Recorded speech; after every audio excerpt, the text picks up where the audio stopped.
This 51-year-old retrenched man who broke his right ankle hangs outside Zimbabwe's biggest hospital after being discharged. He has no painkillers or other drugs prescribed by the doctors to recover, and his medical insurance is not being accepted by many health institutions and pharmacies. They said they are taking too long to pay for the services. At times we pay cash if they don't take these medications. Medical, nowadays cash is very scarce to get it. That's a big challenge.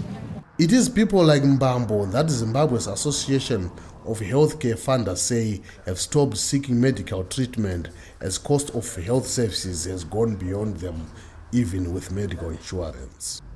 They have found the solution in medical drugs or herbs sold in streets. Their sellers do not want to be identified for obvious reasons: fear of being arrested. These herbs really work. So, for example, if someone comes for a BP herb, after 7 days he will return here and say it has worked. The problem is gone. So it is money problems and the strength of herbs which makes people use them. But the Zimbabwe Association for Doctors for Human Rights says the answer in the country's high cost of drugs or health services is not in herbs. Some of the herbs that have been used by people, those are things that have not been tested in the labs. We do not know their effects on the liver. We do not know their effects on the kidneys. So you might end up actually having a kidney failure from using herbs which have not been scientifically proven and which have not been proven to be safe and effective.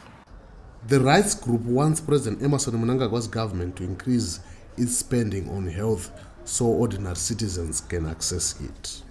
The government says it is working on the issue and it has started sourcing medical drugs. On Wednesday, the Indian government donated medicines worth $250,000. The more medicine that we get, the less will be the cost to the client.